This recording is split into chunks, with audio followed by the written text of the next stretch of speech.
PhD कर रहे हो, पीएचडी करने का सोच रहे हो या पीएचडी कर लिया है, तो क्या सिर्फ प्रोफेसर लेक्चरर ही कर सकते हो या और भी ऑप्शंस हैं? I am sharing my own experience. Let's dive in this video. Often PhD को टीचिंग जॉब के साथ जोड़ा जाता है. ये ऑब्वियस है कि रिसर्च के बाद टीचिंग ज्यादा सुटेबल और कन्वीनियंट जॉब है. हाउएवर, रिसर्च का मतलब ये नहीं है कि आपका अल्टीमेट गोल टीचिंग या लेक्चर्स देना हो कॉलेजेस और यूनिवर्सिटीज में. Academia is all favorite option and a secure job in teaching after PhD. It has no deadlines and you need to teach students with your specialization. तो PhD करने के बाद आपके लिए काफी आसान हो जाता है. But teaching has also side effects. कैसे? ये सारी प्रॉब्लम्स जो टीचिंग करने के बाद मैंने फेस करी after pursuing my PhD, I'm going to share with you all. And I have completed my doctorate from Management Studies, Jamia Millia Islamia, New Delhi. With ample amount of research papers, I have published in various journals enlisted in Scopus, Web of Science, UGC Care Journal, and many edited books, which have been under publication of Emerald, Wiley, Routledge, etc. I was very confident that after PhD, I would easily getting assistant professor job with a huge salary. मैं UGC net JRF भी qualified थी, so I thought it is a boon for me. So I started giving interviews, जो कि बहुत ज़्यादा नहीं थे. Assistant professor के लिए मैंने कई जगह, कई प्राइवेट यूनिवर्सिटीज और गवर्नमेंट यूनिवर्सिटीज में अप्लाई करा और कई जगह से I have got called also और कई जगह से मुझे काफ़ी रिजेक्शन भी फेस करना पड़ा. इन गवर्नमेंट यहाँ पे बस एक वैकेंसी होती थी फॉर 100 और 1000 एप्लीकेंट्स और काफी एप्लीकेंट्स के तो इतने ज्यादा टीचिंग एक्सपीरियंस होते थे कि you can not compete with them. Plus हमारे साथ एक दिक्कत और होती है, खासकर जब आप पीएचडी करके तुरंत निकले होते हो, you do not have teaching experience.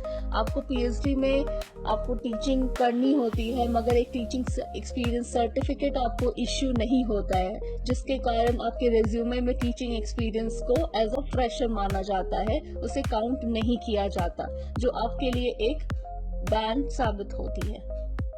So I often ask myself, like, क्या यही एक तरीका है जिसमें मैं अपने करियर में इन्वेस्ट कर सकती हूँ?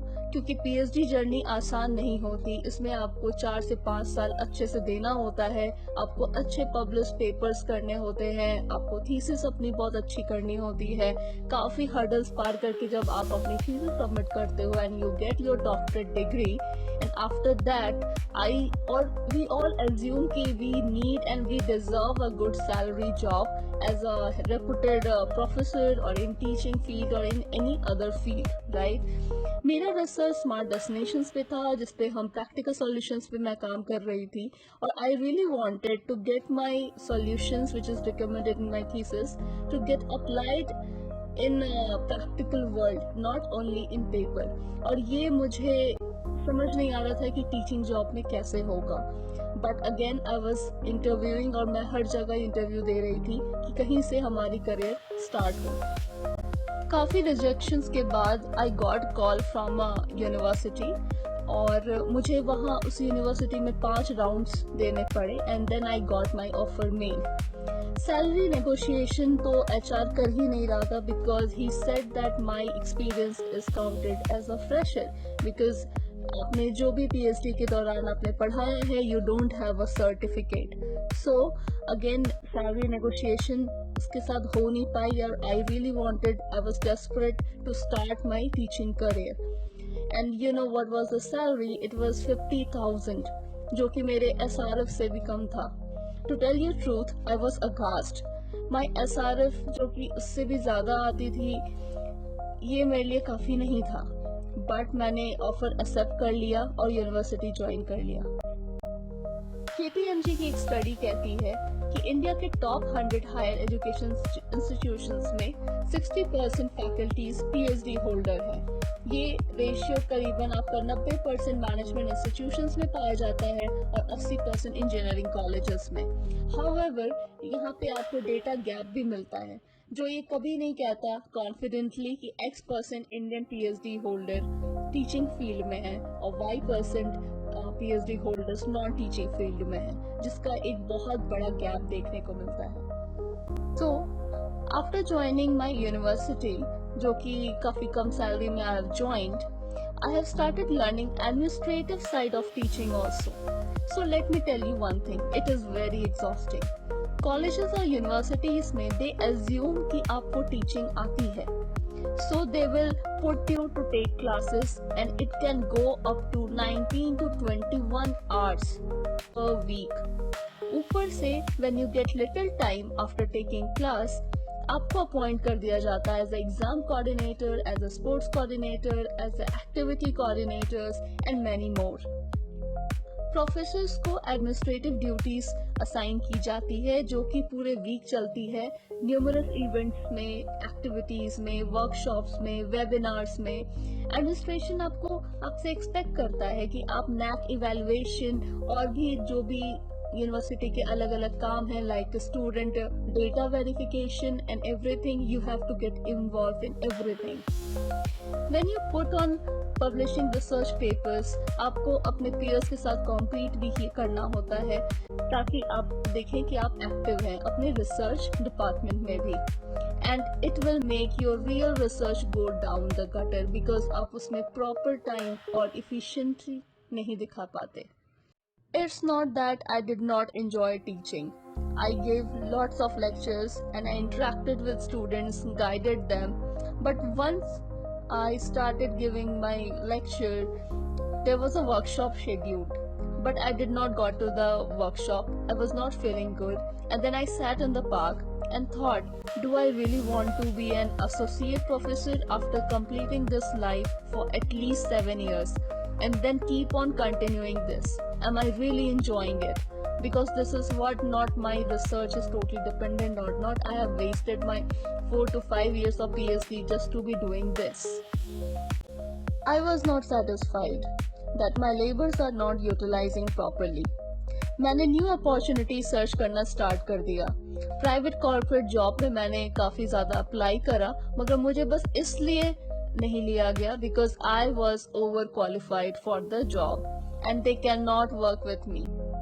सो after many evaluation, setbacks, rejections, काफ़ी चीज़ें क्लियर हुई और I am going to tell you my current status.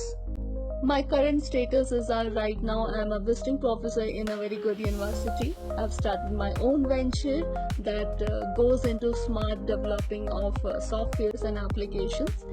I have hired good researchers for my venture. I have been called as a guest faculties to many colleges and universities. I have been called in workshops and webinars. I never left my academic background because it is what had made me. It is not that I did not like teaching, but the other things that came with teaching with very low salary pay, I realized that this is not how I'm going to live further in my life.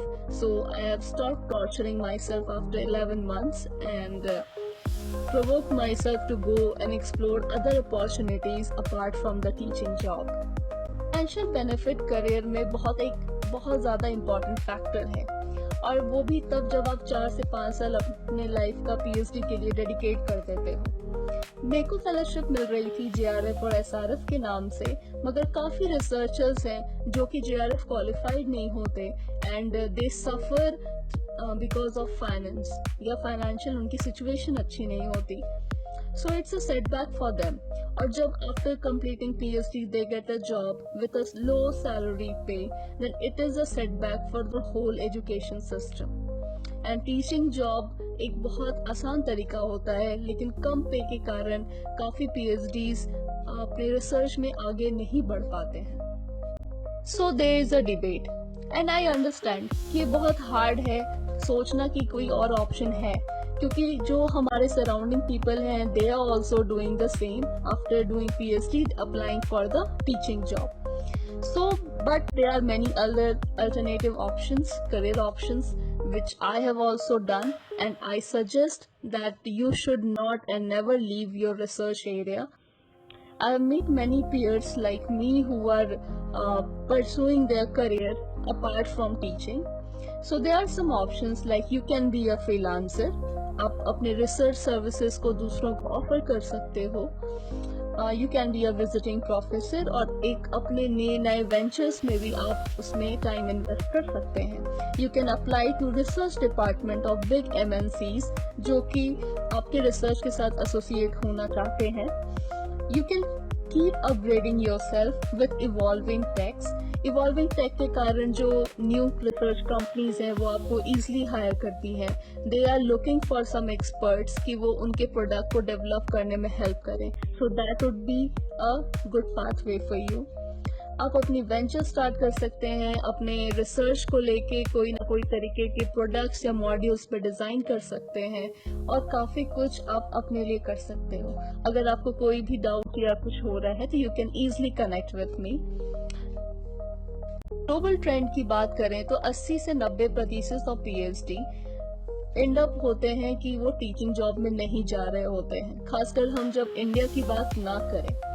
So it is very realistic, very normal कि आप teaching को follow ना करके कुछ और अपने career options को follow कर रहे हो after pursuing PhD। So stay proactive and don't be afraid to reach out for help when needed. You have got this.